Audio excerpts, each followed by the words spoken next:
قوة إلا بالله العلي العظيم. أعوذ بالله من الشيطان اللعين الرجيم. بسم الله الرحمن الرحيم. الحمد لله رب العالمين. الصلاة والسلام على أشرف الأنبياء والمرسلين شفيع المذنبين محبوب رب العالمين المخاطب بطه وياسين مولانا ومولى الثقلين جد الحسن والحسين ابي القاسم محمد. اللهم صل على محمد وآل محمد وآله الطيبين الطاهرين المعصومين المظلومين ولعنة الله على أعدائهم أجمعين.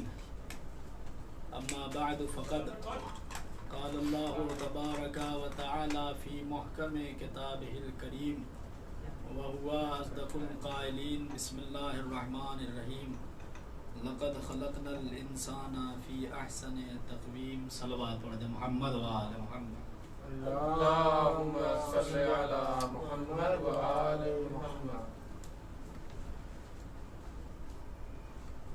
تمام تر حمد و ثنا اس پاک پروردگار کے لیے کہ جو ہر جہت سے لائق حمد اور سلام ہے. اللہ تبارک و تعالیٰ نے اس دنیا میں بے شمار طریقے کی مخلوقات کو خلق کیا اور خلق کرنے کے بعد ان کے الگ الگ نام کے ذریعے سے انہیں پکارا جاتا ہے. کوئی چیز آبی ہوئی، کوئی نوری ہوا، کوئی خاکی ہوا. اللہ نے اس روئے زمین پہ کئی طرح کے جاندار کو خلق کیا اور ان جانداروں میں جو اشرف المخلوقات کا لقب تھا وہ حضرت انسان کو عطا کر دیا. جو اشرف المخلوقات کا لقب ہے وہ انسان سے مخصوص کر دیا. آخر کون سی ایسی وجہ ہے، کون سا ایسا سبب ہے کہ جس وجہ سے انسان کو اشرف المخلوقات کہا جانے لگا؟ کیا ایسا ہے کہ انسان دوسرے جاندار سے طاقت کے لحاظ سے بہت زیادہ مضبوط ہے؟ نہیں، طاقت کے لحاظ سے اگر دیکھے تو کہاں شیر کی طاقت اور کہاں حضرت انسان کی طاقت. یعنی طاقت کے اعتبار سے انسان کو تمام مخلوقات میں اشرف نہیں بنایا گیا. پھر کس لحاظ سے اشرف المخلوقات کہا گیا؟ کیا ایسا ہے کہ انسان کھانے کے اعتبار سے، خوراک کے اعتبار سے سب سے زیادہ مضبوط اور مستحکم ہے؟ کہ نہیں، کھانے کے اعتبار سے بھی سب سے زیادہ مضبوط نہیں ہے. ایک نارمل انسان، عام انسان کتنا کھاتا ہے؟ بہت تو 2 سے 3 روٹی کھا لے یہی بہت بڑی بات ہے. روٹی کھا جاتے ہیں. ہاں، وہ کچھ ایسے افراد ہوتے ہیں کہ جو پورے علاقے میں مشہور ہوتے ہیں، ان کا الگ ہی بات ہے. تو بہرحال کھانے کو دیکھ کر انسان کو اشرف المخلوقات نہیں بنایا گیا، کیونکہ اگر انسان کے مقابل میں دوسرے جانور کو ہم دیکھیں تو بھئی بڑا مشہور واقعہ ہم نے بچپن ہی میں پڑھا تھا جب جناب سلیمان نبی نے دعوت کی اور بہت بڑا انتظام کیا تاکہ اللہ کی ساری مخلوق کو کھانا کھلا سکے. تو سمندر سے ایک مچھلی نکلی اور سارا کھانا ہضم کر گئی. بھئی صرف ایک مچھلی کی خوراک کا یہ عالم ہے کہ نبی کریم نے ساری مخلوقات کے لیے کھانا بنایا تھا لیکن ایک مچھلی اسے کھا گئی. یعنی کہ انسان کھانے کے اعتبار سے بھی اشرف المخلوقات نہیں بنایا. پھر کس وجہ سے بنا؟ کیا ایسا ہے کہ انسان کی رفتار بہت زیادہ تیز ہے؟ انسان بھاگنے میں سب سے زیادہ تیز ہے، یعنی انسان کی رفتار بھی سب سے زیادہ تیز نہیں ہے. بھئی گلی میں ٹہلنے والا ایک نجس العین جانور کہ جسے جب بھی دیکھو وہ بھاگتا ہی رہتا ہے اور اس کا 2 ہی کام ہے، یا تو وہ بھاگتا ہے یا پھر وہ بھونکتا ہے. اگر وہ بھونکنے پہ آ جائے تو پھر مالک کی نہیں سنتا، اگر بھاگنے پہ آ جائے تب بھی مالک کی نہیں سنتا. بھائی اگر وہ بھونکنے پہ آ گیا تو ایسا بھونکا اور اتنی بلند آواز میں بھونکا کہ اللہ کو بھی کہنا پڑا لا ترفعوا اصواتکم. کچھ ایسے تھے جو صفت کے تھے کہ خدا کو کہنا پڑا لا ترفعوا اصواتکم، اپنی آواز کو نبی کی آواز پہ بلند نہ کرو.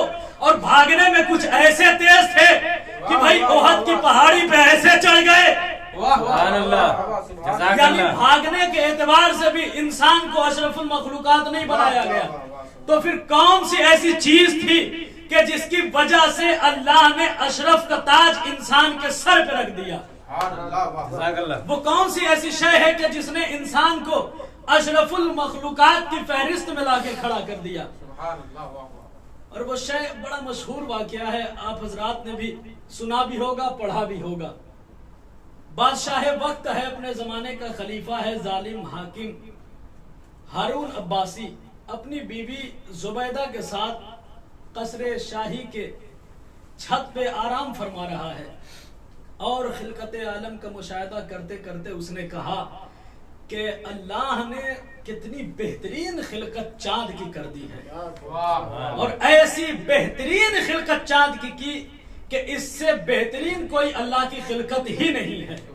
جیسے ہی زبیدہ سے اس نے کہا، مرتبہ زبیدہ نے کہا نہیں تم غلط کہہ رہے ہو، اللہ نے سب سے بہترین خلقت چاند کی نہیں کی ہے بلکہ انسان کی ہے، سب سے بہترین خلقت انسان کی ہے. کہا زبیدہ تم نے یہ بات تو کہہ دی، کیا تم خود کو سب سے بہترین خلقت میں شمار کرتی ہو؟ کیا تم خود کو سب سے حسین سمجھتی ہو؟ اگر تم نے دعویٰ کیا ہے تو اس دعوے کی دلیل بھی لا کے دو. کہا دعوے کی دلیل میں کیوں دوں؟ تیرے دربار کے درباری علماء اس کی دلیل دیں گے. درباری علماء کو بلایا گیا اور علماء کرام سے کہا گیا کہ بادشاہ وقت اپنی بیوی سے اس مسئلے میں الجھ پڑے کہ زیادہ بہترین خلقت چاند کی ہے یا انسان کی ہے، آپ فیصلہ کیجئے کہ بہترین خلقت کس کی ہے. علماء کرام نے کہا کہ مسئلہ ہم واضح کر دیں گے، ہم دلیل کے ساتھ گفتگو کریں گے. بھائی علماء نے سارے دن اپنے علمی گھوڑے کو دوڑایا، اور علمی گھوڑے کو دوڑانے کے بعد نتیجہ سمجھ میں نہیں آیا. اور نتیجہ کیوں نہیں سمجھ میں آیا؟ اس وجہ سے نہیں سمجھ میں آیا کہ اگر ہم کہیں کہ سب سے بہترین خلقت انسان کی ہے تو بھائی پھر ہارون شدید غصہ ہوگا، اور بادشاہ کا غصہ کون برداشت کر سکتا ہے؟ اور اگر ہم کہیں کہ زبیدہ صحیح کہہ رہی ہے تو پھر نتیجتاً ہارون طلاق بھی دے دے گا، اور پھر جب طلاق ہو گیا تو بادشاہ کا مزاج، ہماری شریعت بعد میں حلالے کا راستہ، پتہ نہیں بادشاہ کا مزاج قبول کرے کہ نہ کرے. لہذا بڑی پریشانی میں کہا چلو چل کے ہم بادشاہ کو ہی خوش کر دیتے ہیں اور بادشاہ کی بات کی ہم تصدیق کر دیتے ہیں. لیکن مسئلہ یہاں بھی پھنس رہا ہے. بادشاہ نے کہا بغیر دلیل کے نہ آنا، بغیر دلیل کے نہ آنا. لہذا بڑی ہی اضطراب کی کیفیت ہے، بڑی پریشانی کے عالم میں بیٹھے ہوئے ہیں کہ ایک مرتبہ ان کی نظر پڑی. کیا دیکھا؟ لکڑی کے گھوڑے پہ سوار ایک شخص چلا آ رہا ہے، لباس میں بالکل سادگی، لیکن چہرے سے عجیب سا روب چھایا ہوا ہے. چہرے پہ ایک عجب سا روب ہے.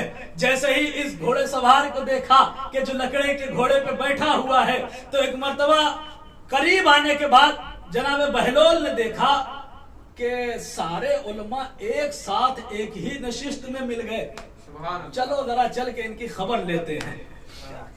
یہ لکڑی پہ سوار انسان آنے کے بعد کہتا ہے سارے علماء بیٹھے ہوئے ہیں، آخر خیریت تو ہے. کہا رات میں ایک بڑا ہی پیچیدہ مسئلہ ہمارے سامنے آیا، اور مسئلہ یہ ہے. مسئلہ بیان کیا. بہلول نے کہا اتنا آسان سا مسئلہ ہے؟ کہا اتنا آسان سا مسئلہ ہے؟ کہا بہلول صرف آسان مسئلہ نہیں ہے بلکہ ہمیں دلیل چاہیے، دلیل بھی قرآن سے چاہیے. بہلول نے کہا قرآن میں تو بڑی واضح دلیل ہے. کہا دلیل کو پیش کرو. کہا دلیل ایسے نہیں پیش کروں گا، ابھی مغرب کی نماز کا وقت ہو رہا ہے، آج کی نماز کی امامت میں کراؤں گا. کہا آج کی نماز کی امامت میں کراؤں گا. بھائی جناب بہلول کو تسلیم نہیں کرتے تھے حلیہ کے اعتبار سے بھی، اور ان کے اس وقت جو انہوں نے ظاہری اپنا کردار بنایا تھا اس کردار کے اعتبار سے بھی تسلیم کرنے لائق نہیں تھے. لیکن جن کی نمازیں یزید و معاویہ جیسوں کے پیچھے ہو جائے، انہیں پھر کہاں کی تمیز کے کس کے پیچھے نماز پڑھنا ہے. انہوں نے ظاہری صورت کو دیکھ کے پیچھا نہیں چھوڑایا بلکہ انہوں نے کہا ہمیں تسلیم ہے، آپ نماز کی امامت کرائیے. جناب بہلول نماز کی امامت کے لیے چلے، اور نماز کی امامت کے لیے کھڑے ہوئے بہلول نے تکبیر کہی. تکبیر کے بعد سے بہلول نے سورۃ الحمد پڑھی. سورہ حمد کے بعد بہلول نے سورہ 3 کی تلاوت کرنا شروع کیا. بہلول نے سورہ 3 کی تلاوت کی, سورہ مبارکہ 3 کی تلاوت کی. بسم اللہ الرحمن الرحیم. والتین والزیتون وطور سینین وہذا البلد الامین لقد خلقنا القمر فی احسن تقویم. بھئی جیسے ہی کہا لقد خلقنا القمر, ہونا تو چاہیے تھا لقد خلقنا الانسان. بھئی سارے عالم تعجب میں پڑ گئے. ایک عالم نے بہلول کو لقمہ دیا, بہلول کو لقمہ یوں دیا, قمر نہیں انسان. بہلول نے پھر پڑھا لقد خلقنا القمر, پھر لقمہ دیا لقد خلقنا الانسان. جب تیسری مرتبہ بھی لقمہ دے دیا تو ایک مرتبہ بہلول نے کہا بھیا پھر معاملہ بنتا ہی کوئی نہیں. کہا بھیا پھر معاملہ ہی کیا ہے؟ کہا بہلول کیا مطلب؟ کہا قرآن میں بڑی واضح سی آیت ہے, اللہ کہہ رہا ہے تین کی قسم, زیتون کی قسم, طور سینین کی قسم اور اس شہر کی قسم جو امن والا ہے. اللہ چار چار قسمیں کھا کے کہہ رہا ہے کہ ہم نے انسان کو احسن تقویم میں خلق کیا. ہم نے انسان کو احسن تقویم میں خلق کیا. اور آپ کہہ رہے ہیں کہ سب سے بہترین خلقت قمر کی ہے. کہا بہلول جب آپ کی نظر میں قرآن مجید کی واضح آیت تھی, آپ جانتے تھے کہ اللہ نے بہترین خلقت انسان کی ہے, تو پھر آپ نے کیوں پڑھا کہ لقد خلقنا القمر؟ کہا میں نے اس وجہ سے پڑھا کیونکہ میں نے دیکھا کہ سارے علماء نے یہ اجماع کر لیا تھا کہ سب سے بہترین خلقت جو ہے وہ چاند کی ہوئی ہے, سب سے بہترین خلقت قمر کی ہوئی ہے. لہذا میں نے مناسب نہیں سمجھا کہ علماء کے اجماع کے خلاف جاؤں. کہا میں نے مناسب نہیں سمجھا کہ علماء کے اجماع کے خلاف جاؤں. کہا بہلول عجب کرتے ہو, یہ کیا عجب کر رہے ہو کہ کیا جب قرآن مجید کی واضح آیت موجود ہے پھر بھی تم علماء کے اجماع کو تسلیم کرو گے؟ بہلول نے کہا کہ جب علماء کا اجماع ہو گیا تو پھر تسلیم کرنے میں برائی کیا ہے؟ علماء نے کہا کہ جب قرآن کی آیت سامنے ہو تو پھر اجماع نہیں دیکھا جاتا.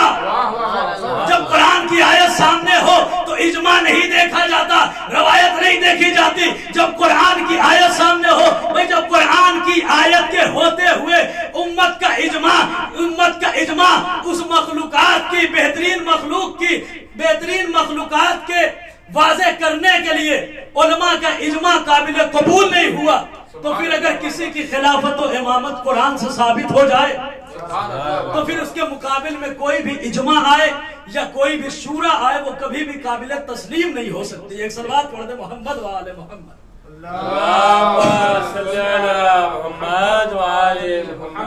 کبھی بھی قابل تسلیم نہیں ہو سکتی. لہذا بہلول دانا نے بڑے ہی واضح طریقے سے قرآن مجید کی ایک واضح سی آیت مبارکہ کو پیش کیا اور کہا کہ سب سے بہترین خلقت جو ہوئی وہ حضرت انسان کی ہوئی. اور جب یہ واضح ہو گیا کہ سب سے بہترین خلقت انسان کی ہوئی ہے تو ایک مرتبہ لوگوں نے حیرانی سے پوچھا آخر یہ ہے کون؟ کہا یہ بس آل محمد کے در کا ایک دیوانہ ہے. جس گھر کے دیوانے کا یہ عالم ہو اس گھر کے دانا کا کیا عالم ہوگا, اس گھر کے دانا کا کیا عالم ہوگا. واضح ہو گیا کہ سب سے بہترین خلقت ہوئی انسان کی. انسان کو بنایا گیا اشرف المخلوقات اور جاندار ہے 3 طریقے کے, اور اللہ نے ان تینوں طریقوں میں جو اپنی خاص نعمت رکھی ہے, یعنی کہ انسان و جانور اور فرشتوں میں اللہ نے خاص نعمت رکھی. فرشتوں کو اللہ نے عقل کی نعمت عطا کی اور جانور کو شہوت کی نعمت عطا کی, خواہشات کی نعمت عطا کی, لیکن ان کے یہاں عقل نہیں ہے. جس طرح سے فرشتوں کے یہاں عقل ہے مگر ان کے یہاں خواہشات نہیں ہے, لیکن انسان کی خلقت اللہ نے اس طرح سے کی کہ اس کے یہاں عقل کی نعمت کو بھی رکھ دیا, خواہشات کی نعمت کو بھی رکھ دیا. پھر اختیار بھی اللہ نے انسان کو دے دیا کہ اب اختیار تمہارے ہاتھ میں ہے, چاہے تو تم اپنی باطل خواہشات کی پیروی کر کے خود کو جانور سے بھی بدتر بنا لو, چاہے تو عقل کو بروئے کار لا کر خود کو ملائکہ سے بھی افضل بنا لو. اختیار اللہ نے انسان کے ہاتھ میں دیا. اچھا دیکھیں, اللہ نے فرشتوں کو عقل کی نعمت دی, خواہشات کی دولت انہیں نہیں عطا کی. لہذا کا کام کیا ہے؟ عبادت خدا کی کر رہے ہیں تو صرف خدا کی عبادت کر رہے ہیں. جو سجدے میں ہے وہ سجدے میں ہے, جو رکوع میں ہے وہ رکوع میں ہے. بالکل ایسا ہی معاملہ ہے کہ جیسے ایک انسان کو ہم نے ایک لکڑی کے تختے پہ کھڑا کیا اور اسے ایک ریگستان میں چھوڑ دیا، اور ریگستان میں چھوڑنے کے بعد ہم نے اس سے کہا تم خود کو پانی سے بچا دو، تم خود کو پانی سے بچاؤ، لیکن اس کے مقابل میں ایک دوسرے انسان کو ہم نے لکڑی کے تختے پہ سوار کیا اور اسے بیچ دریا میں رکھ دیا اور اس سے کہا کہ تم خود کو پانی سے بچاؤ۔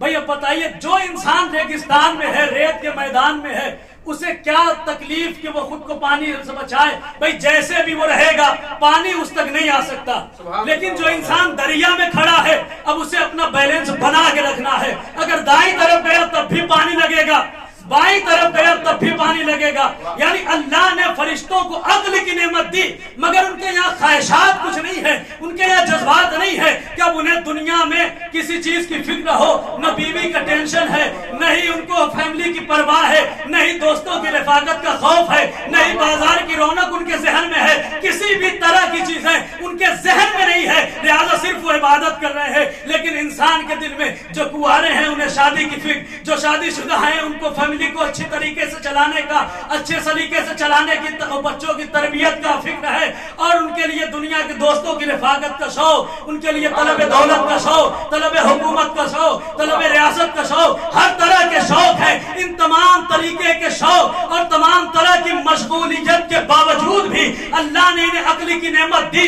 اب فیصلہ انہیں کرنا ہے کہ یہ اپنی عقل کو بروئے کار لا کر جب نماز میں اللہ کی تکبیر کے لیے ہاتھوں کو بلند کرتے ہیں، دنیا کی خواہشات سے اپنے دل کو توڑ دیا کرتے ہیں، تو خدا بھی کہتا ہے فرشتوں دیکھو تم سے بھی افضل میرا بندہ آ گیا۔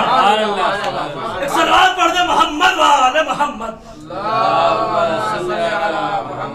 کہا فرشتوں دیکھو تم سے بھی افضل میرا بندہ آ گیا۔ اور یقیناً اللہ کو اپنے بندے اتنے عزیز ہیں، خاص طور سے کون سے بندے؟ حیات القلوب تفسیر امام حسن عسکری علیہ السلام کے حوالے سے لکھا ہے کہ مولا سے پوچھا گیا کہ مولا، منافقوں نے پوچھا مولا آپ افضل ہیں یا ملائکہ افضل ہیں؟ سبحان اللہ۔ مولا آپ افضل ہیں یا ملائکہ افضل ہیں؟ مولا نے کہا فرشتوں کو وہ شرف ملتا ہی نہیں اگر ہماری ولایت کو قبول نہ کرتے۔ سبحان اللہ۔ فرشتوں کو وہ شرف ملتا ہی نہیں۔ کیا پوچھتے ہو کہ ہم افضل ہیں یا ملائکہ افضل ہیں؟ یاد رکھنا ہمارے چاہنے والوں میں سے جس نے بھی اپنے دل کو بغض و کینہ و عناد سے اور باطل خواہشوں سے دور رکھا، وہ انسان ملائکہ سے بھی افضل ہو جاتا ہے، وہ انسان ملائکہ سے بھی افضل ہو جاتا ہے۔ لہذا اشرف المخلوقات میں اگر شمار ہونا ہو، اگر اللہ کی بہترین خلقت میں شمار ہونا ہو، تو پھر ہمیں چاہیے کہ ہر طرح کے باطل خواہشات سے خود کو دور رکھیں، ہر طرح کے جذبات سے خود کو بچا کے رکھے۔ ہمارے اندر اللہ نے جذبات کئی طرح کے رکھے ہیں، ہر انسان میں جذبہ ہے، کسی کے اندر جذبہ حسد ہے، کسی کے اندر طلب ریاست کا جذبہ ہے، کسی کے اندر طلب دولت کا جذبہ ہے، کسی کے اندر لوگوں میں برتر ہونے کا جذبہ ہے، کسی کے اندر لالچ کا جذبہ ہے، کسی کے اندر انتقام لینے کا جذبہ ہے، کسی کے اندر دولت اکٹھا کرنے کا جذبہ ہے۔ تمام طریقے کے جذبات ہیں، لیکن عقل مند انسان وہی ہے، کامیاب انسان وہی ہے کہ جو ہر طرح کے جذبات پہ کنٹرول حاصل کر لے۔ جس نے جذبات پہ جتنا کنٹرول حاصل کیا وہ اتنا ہی برگزیدہ بندہ بنتا چلا گیا۔ ہر انسان کے اندر جذبات ہیں، کسی کے اندر انتقام کا جذبہ ہے، اور جب انتقام کا جذبہ کسی کے اندر آ جاتا ہے تو پھر وہ چاہتا ہے کہ میں پورا کا پورا انتقام لوں، پورا کا پورا بدلہ لوں۔ اور یہ جذبہ انتقام صرف ہمارے یہاں نہیں بلکہ انبیاء علیہ السلام تک میں پایا جاتا ہے۔ اور انبیاء میں جذبہ انتقام ایسا پایا جا رہا تھا کہ جب بخت النصر بادشاہ کہ جسے جناب ارمیہ نبی نے کہا تھا کہ تو بنی اسرائیل پہ ایک دن تسلط حاصل کرے گا، اور یہ بنی اسرائیل پہ تسلط حاصل کرتے ہوئے جب قتل و خون و غارت غری کرتے ہوئے یہاں تک آ گیا بیت المقدس تک، تو ایک مرتبہ اس کی نظر مٹی کے ایک ٹیلے پہ پڑی کہ جس میں سے مسلسل خون نکل رہا ہے۔ اب جیسے ہی اس نے اس ٹیلے پہ نظر ڈالی، لوگوں سے پوچھا آخر ماجرا کیا ہے، اس مٹی کے ٹیلے سے خون کیوں نکل رہا ہے؟ جب دیکھا کہ لوگوں نے بادشاہ ہم سے طلب کر رہا ہے کہ معاملہ کیا ہے، تو لوگوں نے بتایا کہ کئی سال پہلے یہاں پہ ایک بادشاہ حکومت کرتا تھا، اور اس بادشاہ کا طریقہ یہ تھا کہ عورتوں کا بڑا دل دادا تھا، ہمیشہ اس کے حرم میں، اس کے محل میں اس کی باطل اور غلط خواہشوں کے لیے عورتوں کو لایا جاتا تھا اور یہ عورت سے اپنی غلط خواہشوں کو پورا کرتا تھا۔ اس وقت کے جو نبی تھے جناب یحییٰ علیہ السلام، انہوں نے جب اس منظر کو دیکھا تو بادشاہ کو روکا، بادشاہ کو ٹوکا اور بادشاہ سے کہا بادشاہ باز آ جا، خدا سے ڈر، توبہ کر لے، خدا کے یہاں اس کی سخت سے سخت سزا ہے۔ جب بار بار وہ روک رہا ہے، بار بار وہ ٹوک رہا ہے، تو ایک مرتبہ ایک عورت نے کہا کہ اگر یحییٰ اسی طریقے سے ٹوکتے رہے تو ہمارا تو کاروبار ہی بند ہو جائے گا۔ لہذا اس نے ایک دن بادشاہ سے وصال کی شرط رکھی کہ ہم تیرے قریب اس وقت تک نہیں آئیں گے جب تک کہ یحییٰ نبی کا سر نہ کاٹ دے۔ بادشاہ نے یحییٰ نبی کا سر قلم کرنے کا حکم دیا۔ یحییٰ نبی کا سر قلم کر دیا گیا، ایک تشت میں رکھ کے بادشاہ کے پاس لایا گیا۔ بادشاہ یہ سمجھ رہا تھا کہ اب کوئی روکنے والا نہیں ہے، اب کوئی ٹوکنے والا نہیں ہے، لیکن کٹی ہوئی گردن سے آواز آ رہی تھی بادشاہ خدا سے ڈر، بادشاہ خدا سے ڈر۔ اب جب گردن سے آواز آئی بادشاہ حیران ہوا اور یحییٰ نبی کے کٹے ہوئے سر سے ایک قطرہ زمین پہ گرا اور اس خون کا اثر یہ ہوا کہ زمین سے خون ابلنا شروع ہو گیا، زمین سے خون ابل رہا ہے۔ اب مظلوم کے اوپر ظلم جو ہوا اسے چھپانے کے لیے بادشاہ نے حکم دیا اس خون پہ مٹی ڈالا جائے۔ خون پہ مٹی ڈالی گئی، مگر مظلوم کا خون، مظلوم کا ذکر اتنی جلدی ختم ہونے والا نہیں ہے۔ تذکرہ مظلوم کو جتنا انسان دباتا چلا جائے گا اتنا ہی وہ بڑھتا چلا جائے گا۔ کیوں؟ کیونکہ مظلوم کے ذکر کو باقی رکھنے کا، اور جس نے بھی خدا کے ذکر کو باقی رکھا اس کے ذکر کو باقی رکھنے کا عہد اللہ نے کیا، وعدہ اللہ نے کیا۔ اللہ نے کہا تم میرا ذکر بلند کرو میں تمہارا ذکر بلند کروں گا، اور جس نے بھی خدا کے ذکر کو بلند کیا اللہ نے اس کے ذکر کو بلند کیا۔ جو بھی راہ خدا میں مظلومیت کے ساتھ مارا گیا، دنیا لاکھ اسے دبانا چاہے، لاکھ اسے چھپانا چاہے، لیکن وہ چھپ نہیں سکتا، وہ دب نہیں سکتا۔ اور ہم نے 1400 سال کی تاریخ میں دیکھ لیا کہ جتنی کوششیں مظلوم کربلا کے ذکر کو چھپانے کی گئی، اتنا ہی مظلوم کربلا کا ذکر بڑھتا چلا گیا۔ کیا کیا نہیں کیا گیا اس ذکر کو چھپانے کے لیے؟ مولویوں کو خریدا گیا، فتووں کو خریدا گیا، محدثوں کی زبان کو اپنایا گیا، منبر خریدے گئے، فوج خریدی گئی، رعایا کو پیسے دیے گئے۔ کیوں؟ تاکہ ذکر حسین ختم ہو جائے۔ اور صرف خریدا نہیں گیا بلکہ عزادار حسین کے ہاتھوں کو بھی کاٹا گیا، ان کے پاؤں کو کاٹا گیا۔ کربلا میں کیا کیا نہیں کیا گیا؟ زمین کربلا پہ حل نہیں چلائے گئے، کربلا میں نہر کو نہیں کاٹا گیا۔ بھائی کتنی کوششیں کی گئی، کسی طرح سے روضہ حسین آباد نہ ہو، لیکن کیا کہنا، روضہ حسین کو، ذکر حسین کو باقی رکھنے کا وعدہ خدا نے کر لیا۔ آج جب انسان کربلا پہنچتا ہے تو بے ساختہ زبان سے یہی نکلتا ہے کہ جس نے کبھی چلائے تھے تیری لہد پہ حل، ایک دن تجھے مٹانے اٹھا تھا جو بد عمل، آواز دے رہی ہے اسے وادی دجل، اپنی لہد سے او متوکل ذرا نکل اور اپنی خزاں حسین کی فضلیں بہار دے، کاٹی تھی جس پہ نہر اب اس کا مزار دے۔ جس مزار کو چھپانے کے لیے تم نے نہر کو کاٹا تھا، وہی مزار آج ساری دنیا کے لیے درسگاہ بنی ہوئی ہے۔ وہ ایک حسین جو تنہا کھڑا تھا مقتل میں، اب اس کے ساتھ زمانہ دکھائی دیتا ہے۔ مظلوم کے ذکر کو اللہ کبھی مٹنے نہیں دیتا۔ لہذا لاکھ کوشش کی گئی مٹی ڈالیں، لیکن مٹی ڈالتے ڈالتے ایک ٹیلے کی شکل اختیار کر گیا یحییٰ نبی کا خون۔ بخت النصر نے بے دریغ قتل کیا، تب بھی خون نہ رکا۔ تو بخت النصر نے پوچھا آخر ماجرا کیا ہے، یہ خون رک کیوں نہیں رہا؟ تو اسے بتایا گیا پاس کا ایک قریہ ہے کہ اس مقام پر ایک بوڑھی عورت رہتی ہے۔ اس نے بوڑھی عورت کو بلایا، بوڑھی عورت نے بتایا میں ہی وہ عورت ہوں کہ جس نے بادشاہ کو اس امر پہ ابھارا تھا کہ یحییٰ نبی کو قتل کرے۔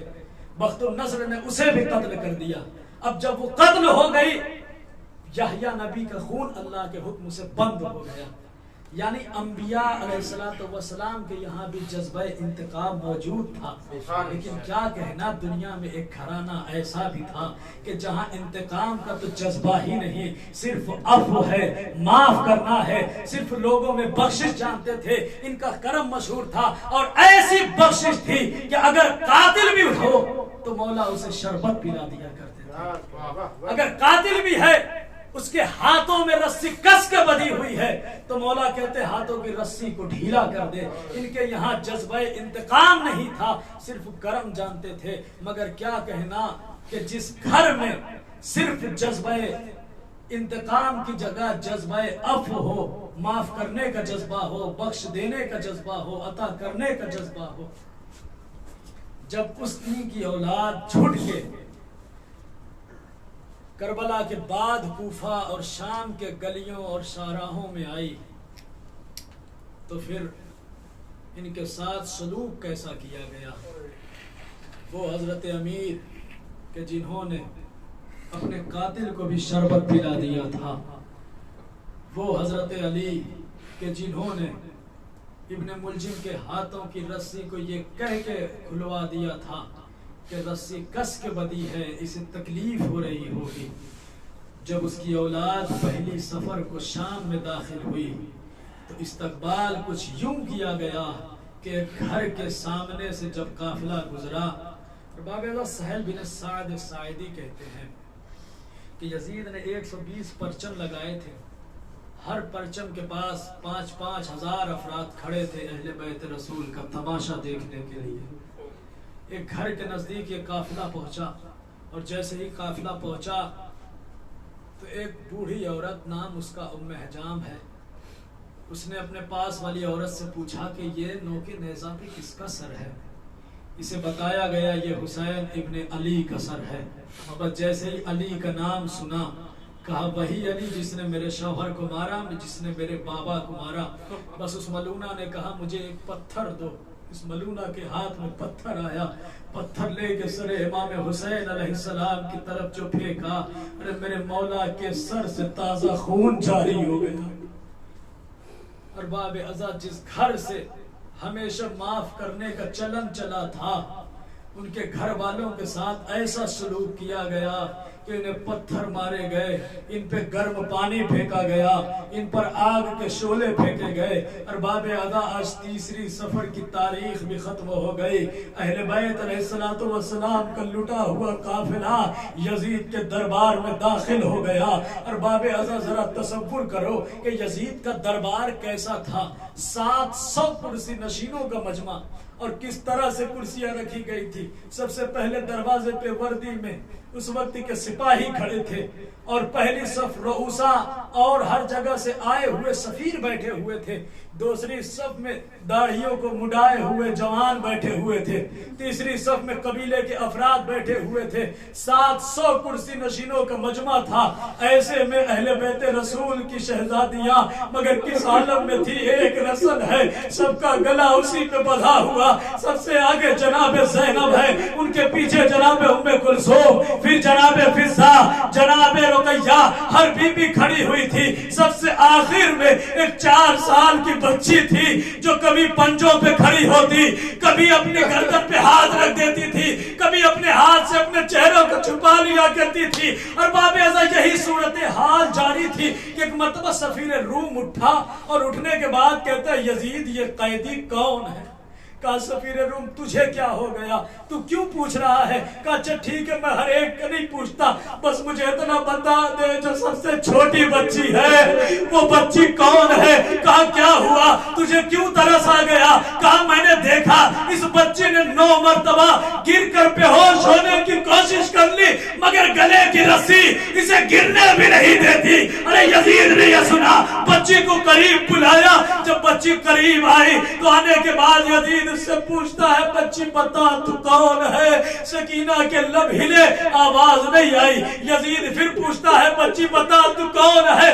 لب ہلے، آواز نہیں آئی۔ تیسری مرتبہ جب کہا بتا کون ہے، لب ہلے، آواز نہیں آئی۔ اور ایک مرتبہ